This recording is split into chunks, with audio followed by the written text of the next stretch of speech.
जो दिखाया है कि हम जी न्यूज जो है वो लाहौर कब्जा कर लिया था, और न्यूज 18 रावलपिंडी कब्जा किया था, और टीवी 9 भारतवर्ष ने कराची और इस्लामाबाद दोनों कब्जा कर लिया था। दोनों रिपब्लिक भारत पूरा पाकिस्तान पार करके अफगानिस्तान हिल गया था। अर्नब गोस्वामी है ना उसमें, यहाँ पे उसे पूरा पार कर गए थे। वर्तमान ऑपरेशन सिंदूर भारतीय लोगों की भावनाओं को ध्यान में रख के संतुष्ट कर दिया है। लेकिन जितने छोटे लेवल पे पाकिस्तान से हम सुधरने की उम्मीद करते हैं, इतना छोटे धप्पा मार देने से, 500,000 आतंकवादी मार देने से, जहाँ 24 करोड़ आतंकवादी रहते हो वहां आप 1000 आतंकवादी मार देंगे, कुछ नहीं हो सकता है जब तक कि आपने उसका कोई स्ट्रक्चरल डैमेज नहीं करेंगे। एगो बिजली घर उड़ा देते गर्मी के दिन में, एक बिजली घर उड़ा, एगो राज्य तराही तराही हो जाएगा।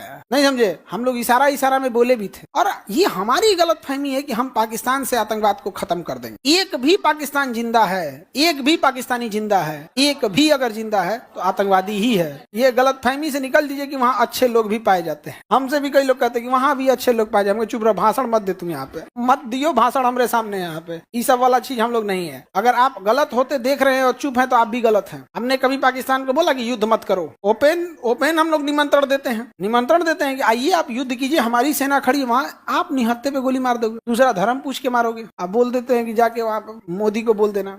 मोदी जी को भी बैलेंस करने में लग जाते हैं। एस जयशंकर साहब तो पूरी दुनिया को झुका रहे थे। दुख होता है इस चीज को। समाज के 80% लोग भावनाओं में खुश हो जा रहे हैं, लेकिन याद रखिएगा समाज के 20% ऐसे लोग हैं जो आपको जान रहे हैं कि आपने किया क्या है। पढ़े लिखे लोग की संख्या कम है, 20% है, लेकिन उन्हें समझ रहे हैं कि इस दिन के लिए 18 हमारे इतने लोग शहीद हो गए, हमारे सैनिक शहीद हो गए। वहां पर जितने सैनिक थे उनकी छुट्टियां कैंसिल करके बुला ली गई। जब आपको ढप्पा बोल के आना था, मार देते 10-15 को बम, उसमें क्या जाता था? हमें मारना था। पाकिस्तान का एक भी एयरपोर्ट कैसे बच गया? एक भी एयरपोर्ट कैसे बच गया? इकोनॉमिकल डैमेज कर दीजिए ताकि वहां का बच्चा को लगे कि नहीं हम लोगों ने गलत किया। आज दुनिया का बच्चा गाजा वालों को अफसोस की नजर से देखता है कि बेचारा छोट लड़का मारा गया। सबको लगता है छोटे बच्चे मरते हैं तो हमें, आपने दुनिया का कोई भी हो ना, 1 साल का 2 साल का बच्चा मरेगा, अफसोस सबको होता है। लेकिन हम सब यही कहते हैं तो लड़ले बिना का जरूरत था? कहते हैं कि नहीं कहते हैं? इजराइल को का जरूरत था से लड़ले बिना? यही बात अगर पाकिस्तान से निकल के आती कि कराची बंदरगाह उड़ गया, गर्मी में बिजली घर उड़ गया, पानी रुक गया, क्या जरूरत थी मारने की? तो पाकिस्तान का इंसान जब पाकिस्तान से कहेगा कि आतंकवाद पूरी दुनिया में फैलाओ, भारत में मत फैलाओ, क्योंकि वहां मारेगा सब, तो एक आदमी को नहीं पूरी पब्लिक को दिक्कत हो जाएगा,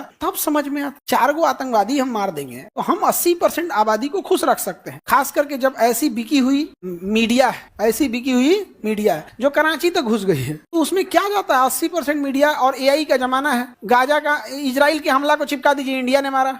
ऐसा नहीं कि केवल बकलोल हमारे इधर है, उधर पाकिस्तान का रक्षा मंत्री जो है ना, वीडियो गेम दिखा के कह रहा है देखिए हमारे सैनिकों ने कैसे जवाब दिया। तो देखा ऐसे कि सर ये यूट्यूब पे 2016 में अपलोड किया वीडियो गेम है।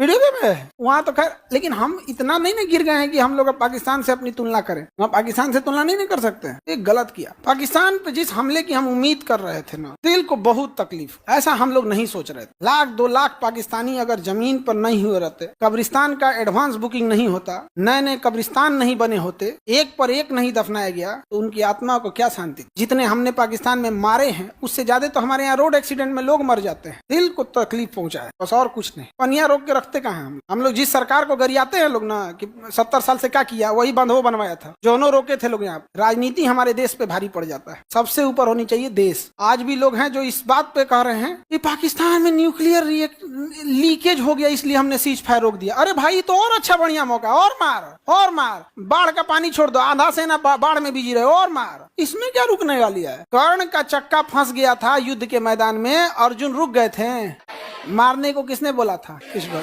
गीता सजा के रखने के लिए है। पढ़ो गीता, अप्लाई करो कि राक्षस के साथ राक्षस जैसा व्यवहार करना चाहिए। और कृष्ण भगवान के सामने जब कर्ण के रथ का पहिया फंस गया था तो कर्ण ने मानवता की दुहाई दिया था अर्जुन के सामने और कहा था कि हे अर्जुन, तुम्हें दिख नहीं रहा है कि मेरा रथ का पहिया फंसा हुआ है और मैं हथियार भी मेरे साथ नहीं है?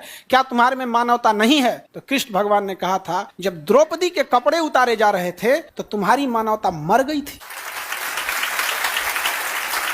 मानवता। कर्ण बहुत बहादुर थे, लेकिन जब गलत का साथ दिए थे तो गेहूं के साथ घुन पी जाता है। तो यही हाल यहाँ पे भी है। मारना चाहिए यहाँ। और कुछ लोग कहते हैं कि बहुत सारी लाशें जाएंगी। हम अमृत पी के नहीं आए हैं और जूती पे रखते हैं ऐसी जिंदगी को जो जिल्लत भरी हो, कोई 2 कौड़ी का देश हम लोग के ऊपर मार के चल जाए। यहाँ पे नहीं जीना है ऐसा, नहीं समझे?